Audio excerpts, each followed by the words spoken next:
Welcome to another episode of Christ One Ministries, where our journey is drawing closer to God and allowing Yeshua to be the number one priority of our lives. Family. Today's message is titled, The Last Kiss. The power of a kiss. When we think about a kiss, we think about affection, covenant, loyalty.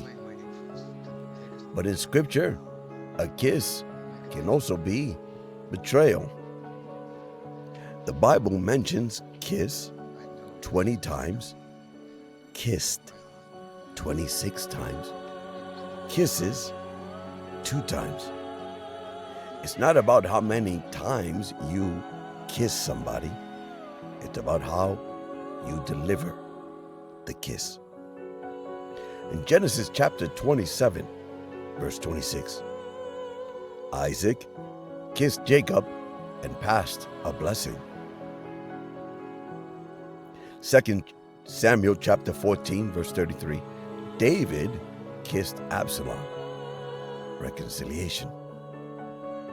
In Matthew chapter 26, verse 48 through 49, Judas kissed Yeshua. Betrayal. Some kisses bring blessing. Some bring reconciliation. Some bring destruction. The question for you today is, what is your last kiss? Judas Crisis through Psychology writes 4 stages. Dr. Wright teaches that crisis moves through 4 stages: shock, disorganization, reorganization, resolution. Let's look at Judas. At first, shock. He realized the weight of his betrayal. I want you to mirror yourselves. Disorganization. He threw the silver back, ran into the priest, and cried out, "I've betrayed innocent blood." Reorganization.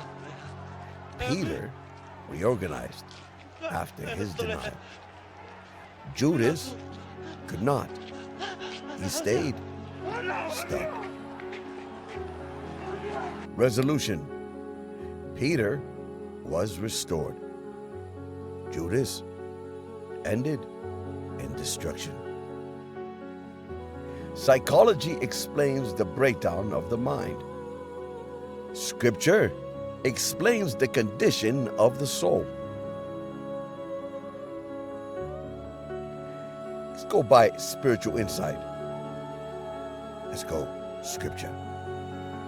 The empty house in Luke chapter 11, verse 24, verse through 26 says, when an unclean spirit leaves and finds the house empty, it returns with 7 stronger.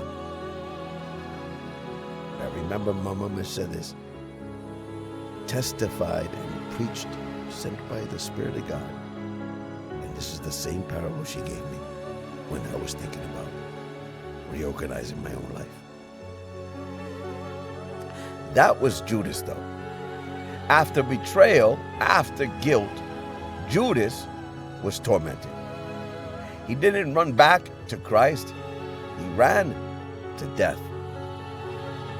And I ask you, when you fall, when you relapse, when you betray your calling, do you run back to Christ? Or do you let the enemy torment you?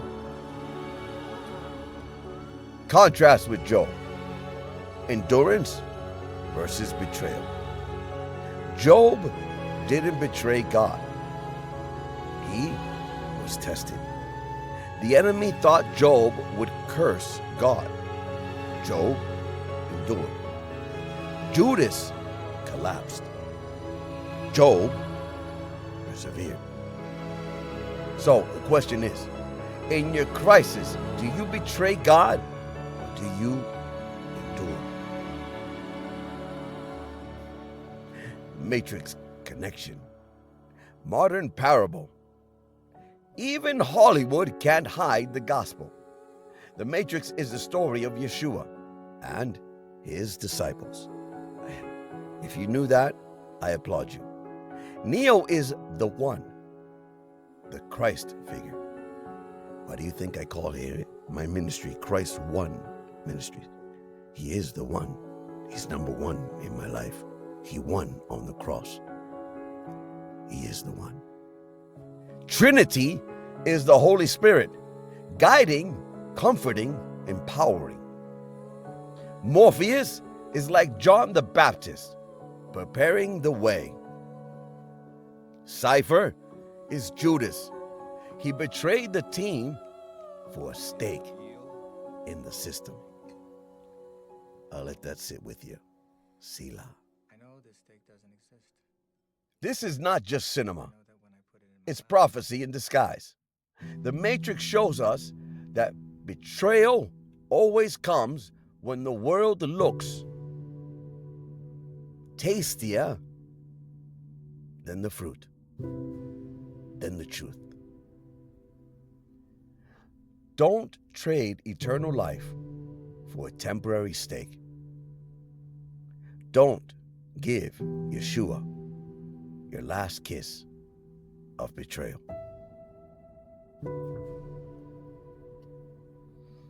The seer's perspective.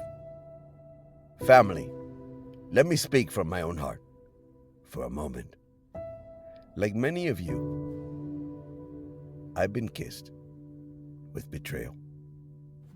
I've been rejected by churches, ministers won't even reach out, even family. I've been ignored when I cried for help. I've been pushed aside. But as a seer and a prophet, and I don't boast in that, God has called me to Maine, just as Yeshua was a prophet, a seer, yet rejected in his own town. I've been sent here with a mission. As much as I try to teach, lift, and give, it is the Holy Spirit's oil in me that produces the fruit. Like Yeshua, I've seen outcomes coming. Like Yeshua, I felt people turning me over for 30 pieces of silver. Yet, I have not turned from God. I have not given him a kiss of betrayal. My walk is still firm. I've taken the kisses given to me and turned them into purpose. I'm studying psychology and crisis counseling so I can turn pain into healing and be an answer for others. This world is not far, and it's not far or for every person feeling rejected, despised, ignored by a community, a church, a family, a friend, even given that last kiss you never expected. I tell you this, maintain your purpose. Keep your eyes on Yeshua. He is the only priority I hold my heart to. He has not failed me. He has not lied to me. Everything he has shown me has come to pass, and the things that he has shown me in the past will come to pass. If he could endure betrayal, so can we. If he could still love, so can we. Take this last application and challenge. Today, family, today I ask you, what is your last kiss? Is it the kiss of Judas? selling out your calling for temporary gain? Is it the kiss of Peter, failing but running back to Yeshua? Or is it the kiss of Job, faithfulness in suffering? Crisis will test you. Psychology says crisis can disorganize the mind, but the Spirit says crisis can restore the soul. Which kiss will you choose? A revival call.